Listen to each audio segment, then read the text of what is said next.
महाराष्ट्रातल्या जवळपास 75% भागामध्ये दुष्काळाची भयावह परिस्थिती आहे. पण त्याच्यामध्ये त्याची दाहकता सगळ्यात जास्त मराठवाड्यात पाहायला मिळते. आज सकाळपासून संभाजीनगर, बीड, जालना या तिन्ही जिल्ह्याचा दौरा करून आम्ही या ठिकाणी आपल्या समोर आलेलो आहोत. मोसंबीच्या बागा असतील, डाळिंबाच्या बागा असतील, सीताफळांच्या बागा असतील, या सगळ्याच्या सगळ्यांनी ऊस हे सगळं पिकं उद्ध्वस्त झालेली चित्र आम्ही पाहिली. शेतकऱ्यांच्या डोळ्यातल्या अश्रू पण त्या ठिकाणी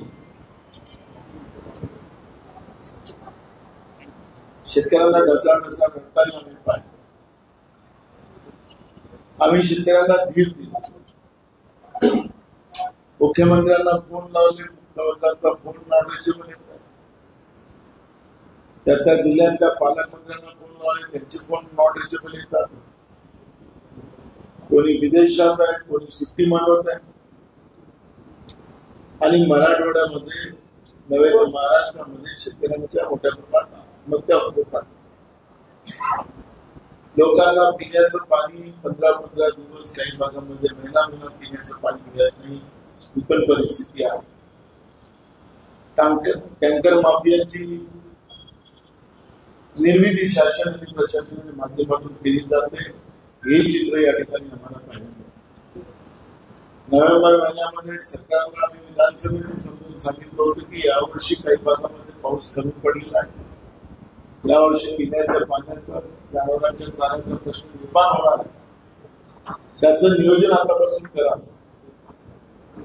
पण हे दडबदरी सरकार महाराष्ट्रातलं, त्या सरकारला सामान्य जनतेचं, शेतकऱ्यांचं घेणं देणं नाही, अशा पद्धतीचं चित्र आज पुढे येते.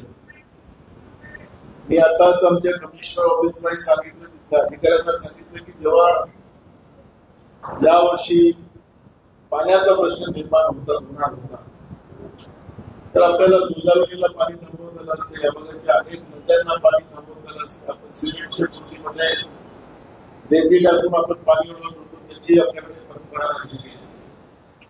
पण कुठल्याही परिस्थितीत पाणी हे धान्य कुठूनही आणता येईल, पण पाणी आपल्याला कुठूनही आणता येत नाही. त्याला खूप दूरपर्यंत आणावं लागतं. आणि म्हणून ज्या आपल्याजवळ व्यवस्था आहे त्या व्यवस्था सांभाळावं, हे शासनाला आम्ही विधानसभेत सूचना दिल्या. प्रशासनाने शासनाने सूचना दिल्या नाही म्हणून प्रशासनाने दुर्लक्ष केलं. आणि आज एक भयावह परिस्थिती आपल्या भागामध्ये उभी झालेली आहे. हे महाराष्ट्रातल्या सरकारमुळे हे चित्र आता आपण पाहिलेलं आहे. आम्ही काही भागामध्ये तुतीची शेती, रेशीम उद्योग या ठिकाणी करणारा या विभागातले आम्ही शेतकरी पाहिले. आणि त्याच्यामध्ये सातबाऱ्याला त्याची नोंद केली जात नाही. तुतीच्या शेतीची झालेल्या नुकसानचा कुठलाही मोबदला मिळत नाही, विमा त्याचा केला जात नाही. आणि ते नगदी पीक असतात, त्याला प्रोत्साहन देण्यासाठी सरकारने पुढाकार घेण्याची गरज होती. पण सरकार मुद्दाम त्या शेतकऱ्यांवर दुर्लक्ष करताना या ठिकाणी निदर्शनास आलेलं आहे. ज्या तुटीच्या रेशीम उद्योगापासून मोठ्या प्रमाणात शेतकऱ्यांनाही आर्थिक फायदा होतो. बाजारामध्ये मोठ्या प्रमाणात पैसा खेळतो आणि सरकारच्या तिजोरीमध्येही मोठ्या प्रमाणात महसूल त्या ठिकाणी गोळा होते. आणि एम्प्लॉयमेंट निर्माण करणारी हा उद्योग आहे. आणि त्याच पिकाला खऱ्या अर्थानं या ठिकाणी दुर्लक्षित केलं जात असेल, हे सुद्धा दुर्भाग्य या ठिकाणी पाहायला मिळालेलं आहे. म्हणून आताच आम्ही कमिशनरला कळवलं की तुम्ही या पिकाच्या बद्दलचे सुद्धा नोंद घेतली पाहिजे आणि त्या पद्धतीचं एक धोरण स्वीकारलं. मी सकाळी सांगितलं की आम्ही इथं राजकारण करायला आलो, पण ज्या पद्धतीनं शेतकऱ्यांना सत्तेमध्ये येत असताना त्यावेळेचे देवेंद्र फडणवीस 2014चे मुख्यमंत्री त्यांनी सांगितलं की आम्ही वॉटर ग्रीड निर्माण. कुठे गेलं वॉटर ग्रीड? पाणी अडवा, पाणी जिरवा. आम्ही त्या ठिकाणी मोठ्या प्रमाणात भ्रष्टाचार झाला असं पद्धतीचं आम्ही सांगितलं. सरकारने सांगितलं की 20 TMC पाणी आम्ही या योजनेच्या माध्यमातून थांबवलेलं आहे. कुठे गेलं 20 TMC पाणी? आज सगळं कोरडं पडलेलं. पैसा जिरवला त्या जमिनीमध्ये, लोकांना पिण्याचं पाणी नाही आणि सरकार गायब झालं. शेती त्यांची वाढत झाली, त्यांची बागा सांभाळली.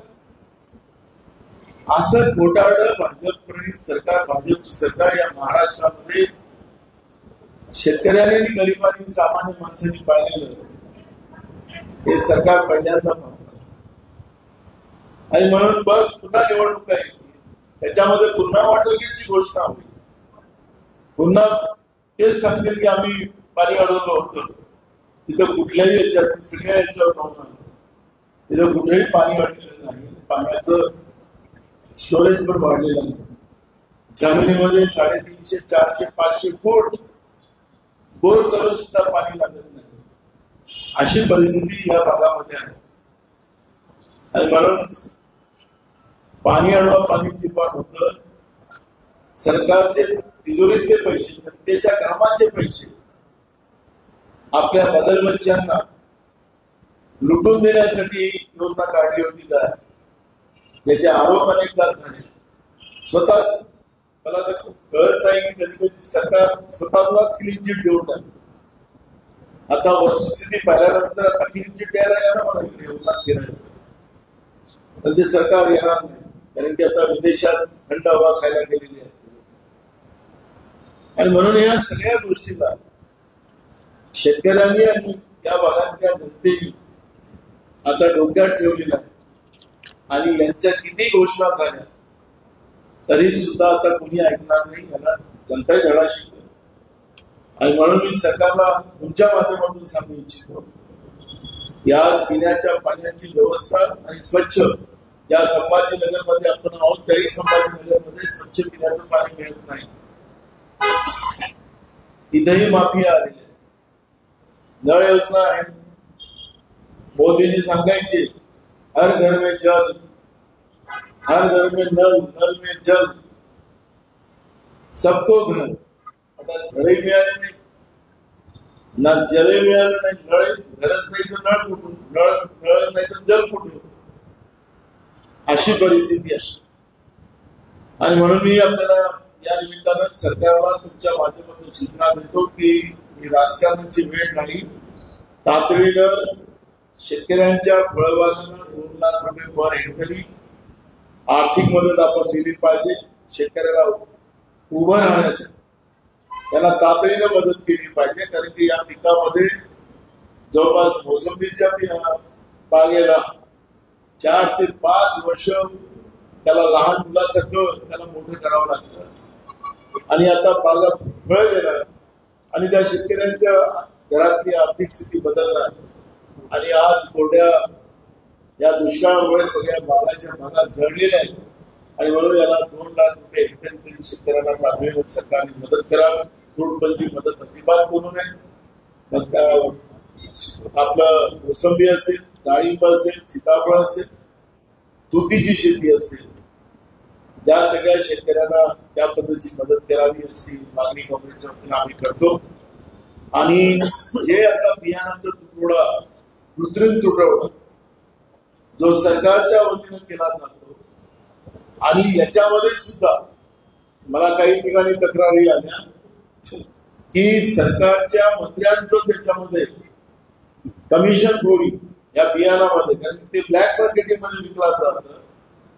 दुसरे त्याच्यामध्ये वस्तू त्याला शेतकऱ्याला जबरदस्ती घ्यावं लागतात. शेतकऱ्यांची लूट करून काही मंत्र्यांना कमिशन द्यावं लागतं.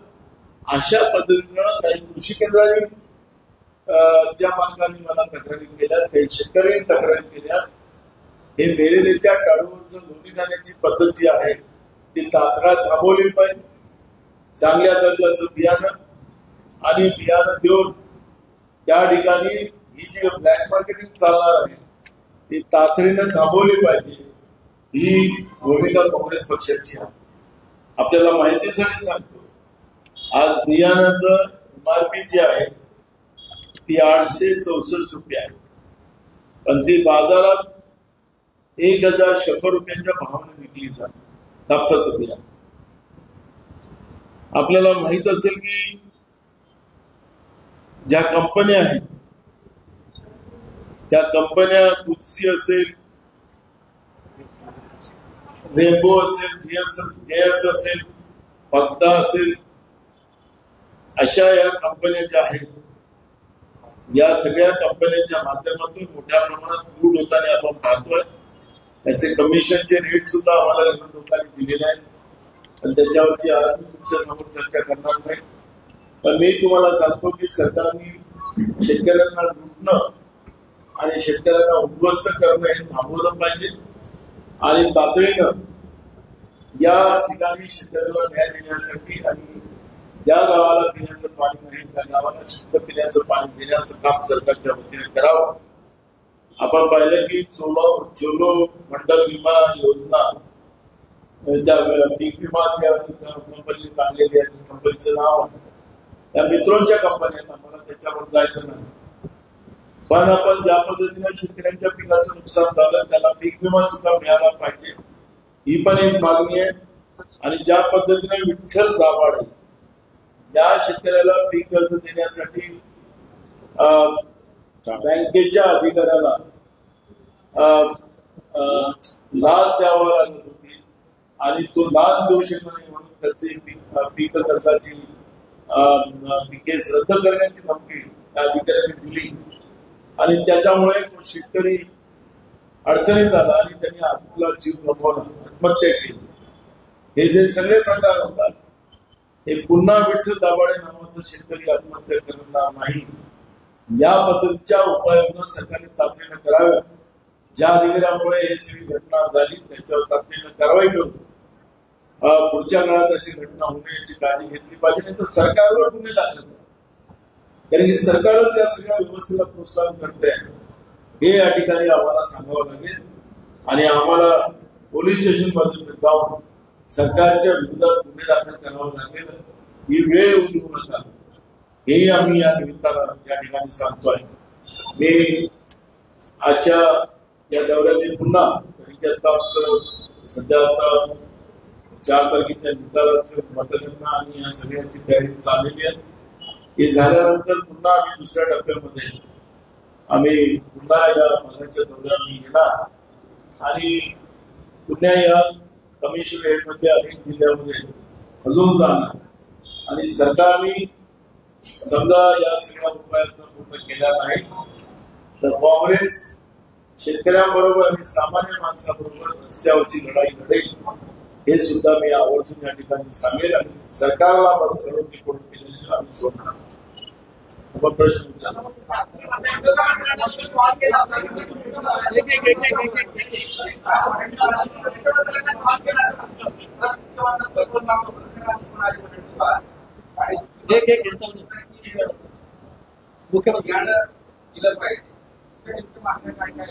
नाही त्यांचा पहिले प्रश्न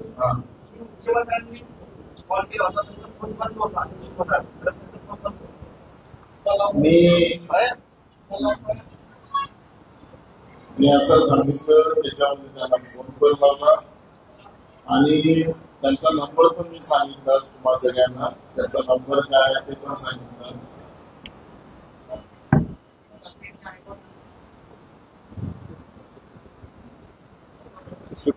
तुम्हाला काय वाटलं खोटं सांगितलं का आम्ही?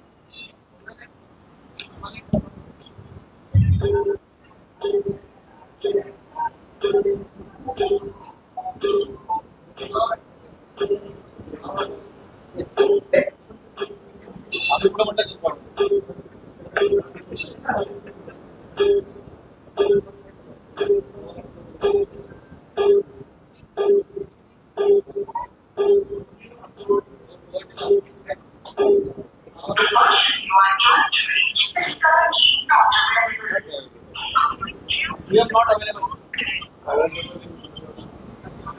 समाधान झालं. त्यांचा नंबर आहे 9930527111 हा मुख्यमंत्र्यांचा नंबर आहे. आणि मी पावसाळ्यात तुमच्यामुळे सांगायला लागलो. तर माझा तर त्याच्यामुळे ही नॉट रिचेबल आपल्याला ऐकलंच भेटलं की सरकार नॉट रिचेबल आहे, जनता वाऱ्यावर आहे आणि काँग्रेस पक्ष जनतेबरोबर. तुमचा प्रश्न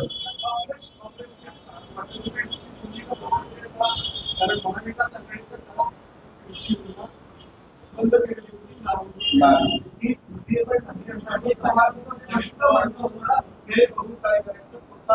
मी तुमच्या माहितीसाठी सांगतो, वॉटर ग्रीडची योजना आम्ही कागदावर आणि घोषणावर ठेवणार नाही, तिला कृतीमध्ये आणून पूर्ण करू हा आमचा शब्द आहे.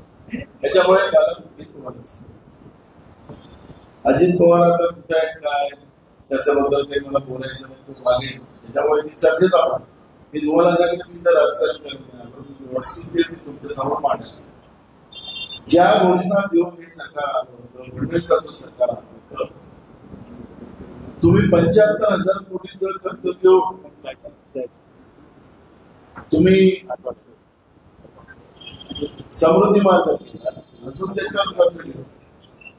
ह्याचे पैसे घेऊन पुन्हा तुम्ही सिमेंटचे रस्ते वेगळ्या वेगळ्या भागात बांधता, हेही बँकेचं कर्ज घेतलं. पण पाणी हा शेतकऱ्यांच्या शेतामध्ये देण्यासाठी तुम्हाला काही राज्याच्या बजेटमधून पैसे द्यायचे नाही. तुम्ही कर्ज घेऊनच सगळी दिवाळी साजरी करताय. पण ज्या रस्त्यामध्ये तुम्हाला जास्त फायदे होतात, तुमच्या बगलबच्च्यांना जास्त होतात, म्हणून तुम्ही रस्त्यावर प्राधान्य देतात का हा प्रश्न. पुन्हा निवडणुकीच्या काळामध्ये तुम्ही पुन्हा वॉटर ग्रीडचा उल्लेख करून पुन्हा शेतकऱ्यांना फसवण्याचा प्रयत्न करणार का, हे सगळे प्रश्न. मी तुम्हाला सांगितले की आम्ही घोषणा करणार नाही, आम्ही वॉटर ग्रीडचा विरोध नाही, वॉटर ग्रीड पूर्ण करून देण्याची व्यवस्था ही काँग्रेस पक्ष करेल, हे शब्द या ठिकाणी देतो.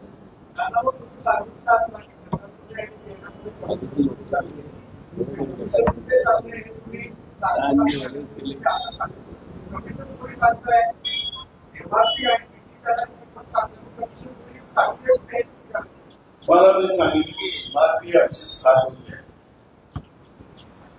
कापसाच्या आणि 1,100 रुपयामध्ये विकत MRPच्या वर.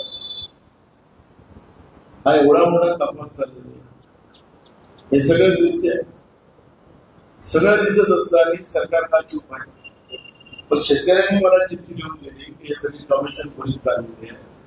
मी विधानसभेत मांडले ना, कोण खाते आहे काय नाही ते मला त्यांनी दिलेलं आहे, म्हणून मी तुम्हाला सांगितलं योग्य ठिकाणी मांडले. आणि मी तुम्हाला रेट मी तुम्हाला आता सांगितले की 860 रुपये MRP आणि 1,100 रुपयाला बियाणं विकलं जाते. पुन्हा त्याला ते बियाणं जेवढं विकून त्याला पुन्हा दुसऱ्या वस्तू घ्यायला लावतात तेव्हा त्याला बियाणं मिळेल. मग सरकारने बियाणं का उपलब्ध करून दिलं नाही, एवढं महाग बियाणं का शेतकऱ्याला दिलं जातं, त्याचं उत्तर सरकारने दिलं पाहिजे. त्याच्यामुळे मी मगाशी प्रश्न तुम्हाला जे आहे त्याला मुद्दावून टाकून ठेवलेला आहे, हे योग्य ठिकाणी मांडतो. आपण आज शेतकरीच आज आपण दुष्काळावर एक्झॅक्ट पूलवर आपण 3-4 तारखेपासून आपण एक्झॅक्ट वर